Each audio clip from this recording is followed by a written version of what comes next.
Someone feels lost along the highway without you. That's exactly what I got. They feel like you were their guide, like you protected them, you helped them, and now they're stuck with some emotional vampire with no way out. They just feel like you left them hang out to dry, though, but they did this to themselves. They fumbled the bag. You are beautiful inside and out. I'm serious. And this person just feels like they're struggling. They feel like they chose the wrong person, but they chose someone who was actually more like them. You're not like this person as much as they would like to think that you are. You were one of a kind, and you were their guide. That's how they feel. Oh gosh, the soul tie is strong. Haven't seen that card in a while. Bad influences. What do you know? Confirmation. They got swept away, got carried away in the moment. They're now fixated on you, but they're fixated on other things as well. They're fixated on just finding a better life for themselves. They're just lost. And I do believe this person has reached out to you. If they haven't, they're thinking about it. Please, if you have to ask who it's about, it's not your reading. Someone should come into your mind. But if they haven't reached out to you, they're thinking about it. But there's some bad influences here. Okay. I'm supposed to let that resonate for you. That's very specific. They got swept up in the moment. This is someone who makes really bad decisions. I hate to say, I choose you. Yeah, okay. You make me feel understood. They are really reaching for you. I'm telling you, this visual of somebody walking down the road just won't leave my mind. They feel stranded. They feel like, come help me, come rescue me. But what are you supposed to do about it? Really, they did this to themselves. And I'm not saying that there shouldn't be grace and mercy, because there definitely is. But some of us, our grace and mercy has gotten us into trouble when we don't use our discernment along with it. Just use your discernment. This person is a test for you, a test for your intuition. This is what you need to know, what you need to do. Question everything. Exactly. That's hilarious. Oh, question everything. Measure everything they say against your intuition. Meditate. Here's what I do.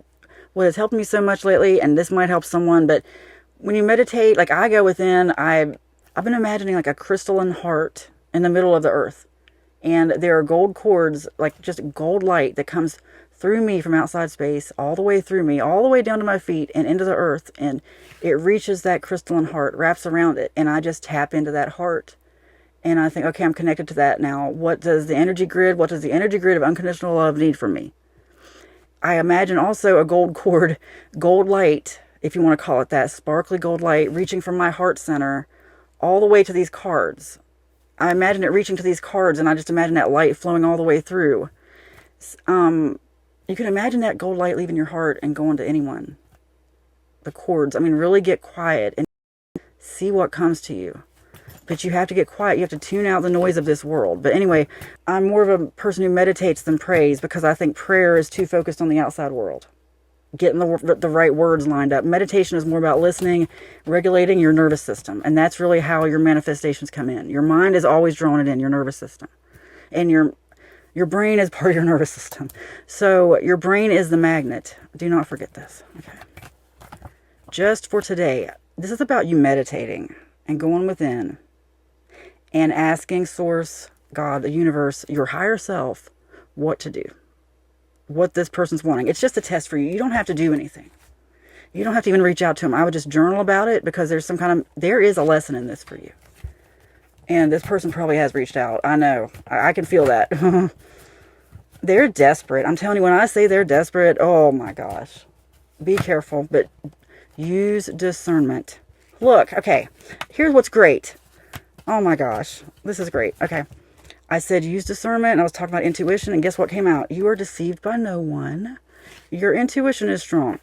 Also, you are grateful. You are wealthy and prosperous in every aspect of your life. A great life hack is to be grateful, even if you don't have it yet. This wealth and prosperity here is not about money or what's in your bank account. It's just letting it flow to you. Things just happen. Things just appear. Let's not talk about it. I'm not going to talk about what I've had happen, but you can manifest this into your life. A lot of things in your life are trying to get you to focus elsewhere, but you need to focus on your intuition, gratitude, and your discernment. Your discernment. Start realizing that this is a game. You were born into a simulation.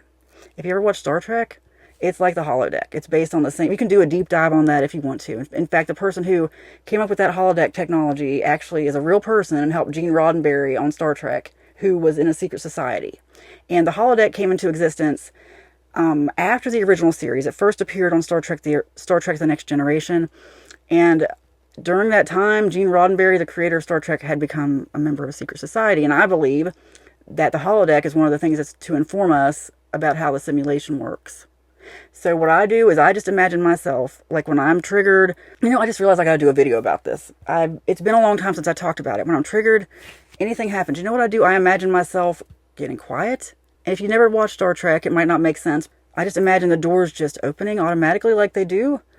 And I leave the holodeck and go outside to like the vestibule outside the holodeck. And that's where I meditate. I imagine myself doing that. And when you do that, when you exit the simulation, exit the holodeck, you get such clarity. Exit the simulation. It's the only way you're going to hear from what's real is if you exit the simulation and listen with your senses inside. Your internal eye, not your external eye. I'm going to give you another deep dive. This just came to me yesterday. I haven't talked about this in a while, but your reticular activating system.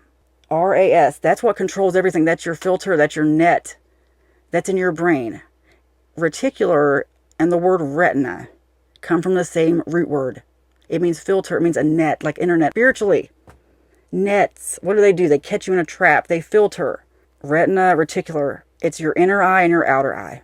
The outer eye is the retina, represented by the retina, as a net that filters everything that goes into your brain. Your reticular activating system is what your subconscious focuses on and pulls into your brain at all times. That's why affirmations work like this.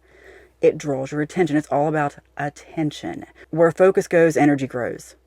Your focus at any given point right now, any time, it's like plugging into a socket, okay? That's what your focus is. It's plugging into the electricity. I've got volumes written about this already, but I'm always stuck in the weeds doing readings. But anyway, please know where focus goes, energy grows. You could exit the simulation at any time in your mind, and the more you exit it, the better you get at exiting it. And the more you draw that reality to you. You are living in a simulation. Anyway, you are deceived by no one. It is spoken, it is written, and so it is. Amen.